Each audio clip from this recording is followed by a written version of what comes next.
Selamat pagi bagi kita semua. Sebelum kita memulai doa kita terlebih dahulu merenungkan firman Tuhan. Kita akan belajar tentang pengkhotbah. Kita akan baca pengkhotbah 1 sampai yang keempat. Saya akan bacakan buat saudara. Inilah perkataan pengkhotbah anak Daud, raja di Yerusalem. Kesia-siaan belaka, kata pengkhotbah, kesia-siaan belaka. Segala sesuatu adalah sia-sia. Apakah gunanya manusia berusaha dengan jerih payah di bawah matahari? Keturunan yang satu pergi dan keturunan yang lain datang, tetapi bumi tetap ada.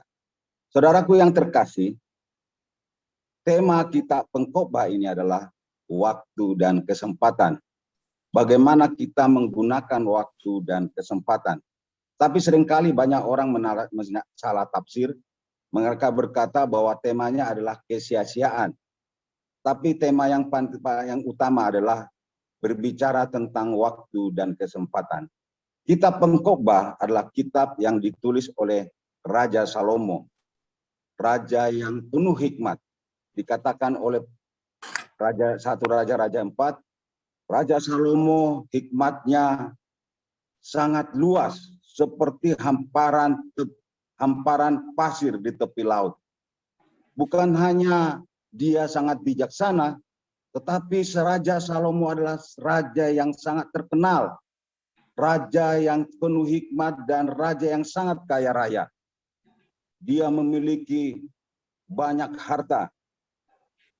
Dikatakan di dalam 1 Raja-Raja 10, 23, 29 dikatakan di sana perak itu seperti batu banyaknya.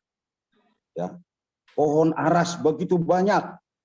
Kudanya sangat banyak dengan harga yang fantastis. Dan bukan itu saja, dia punya istri 1.700 dari kaum bangsawan dan 300 itu selir. Saudara, bagaimanakah Salomo bisa berkata bahwa hidup ini sia-sia? Sementara dia sudah menikmati ketenaran, kekayaan, kehormatan, dan kesenangan seksual. Ya. Bukankah Alkitab berkata bahwa hidup kita ini berarti, hidup kita ini bermakna, hidup kita ini memiliki ganjaran apabila hidup kita benar. Dan kitab ini juga sering dibacakan di dalam perayaan hari raya besar orang Yahudi, yaitu hari raya Sukkot.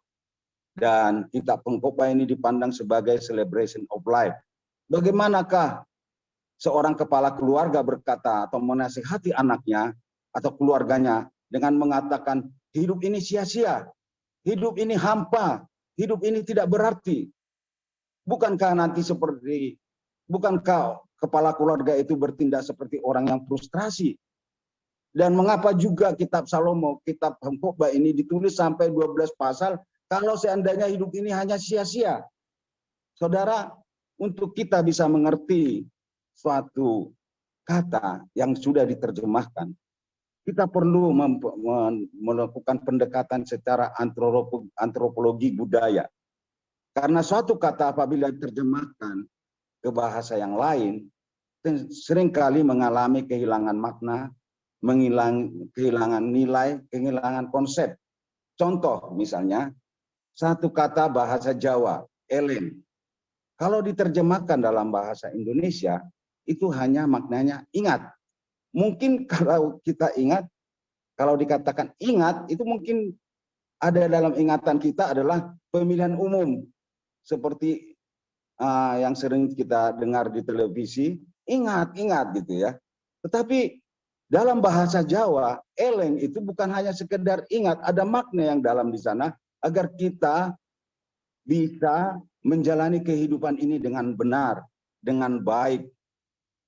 Ingat keberadaan kita siapa. Begitu juga dalam bahasa Batak, ada yang namanya, ada kata sibotolungun. Kata sibotolungun itu kalau diterjemahkan, tahu kesusahan. Tetapi makna yang terdalam di sana adalah jangan sombong, jangan dumeh, jangan sok. Itu arti maknanya. Jadi begitu juga dengan kitab Pengkhotbah ini.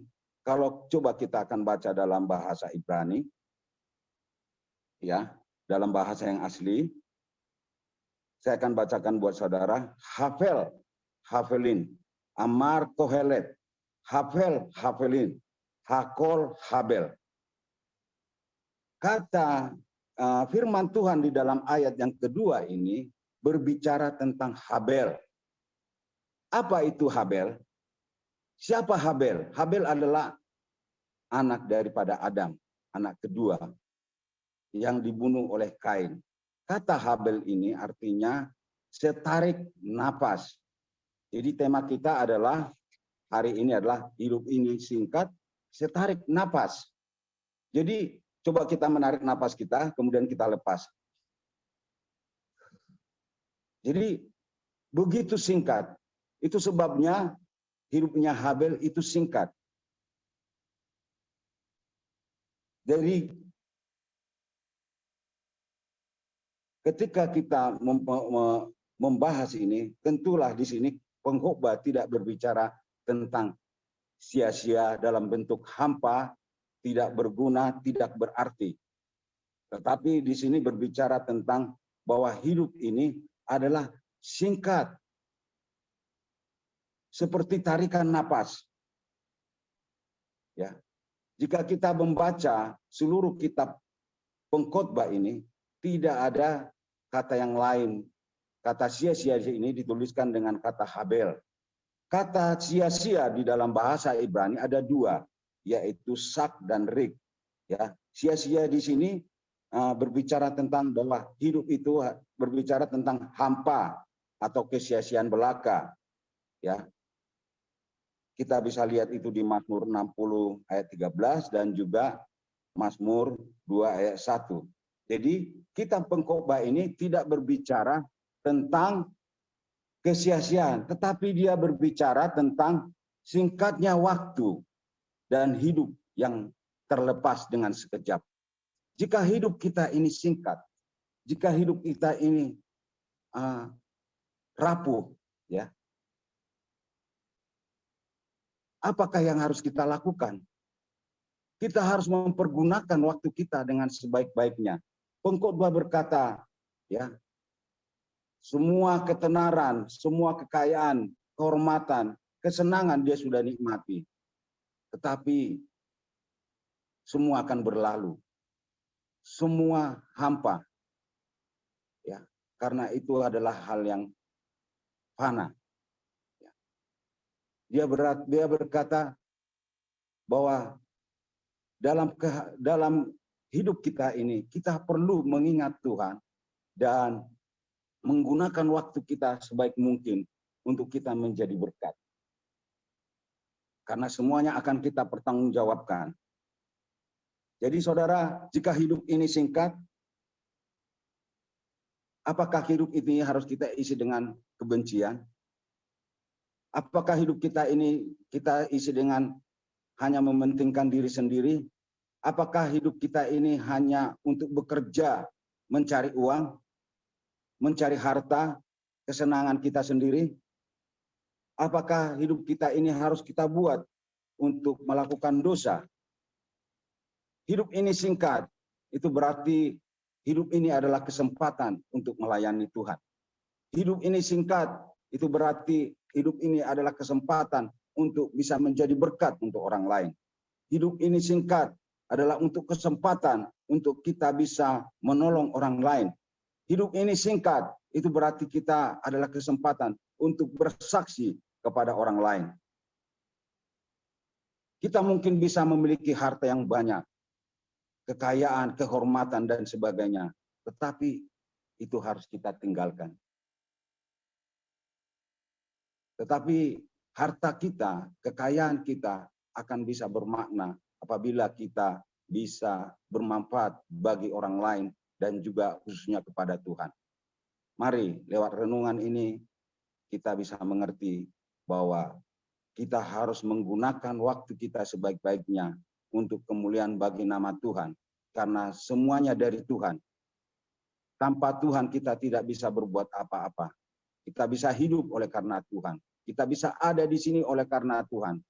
Dan untuk itulah kita mau menjadi berkat, kita mau melayani, kita mau memberikan yang terbaik. Kita akan menjadi berkat untuk semua orang dan bersaksi bagi orang lain. Terima kasih.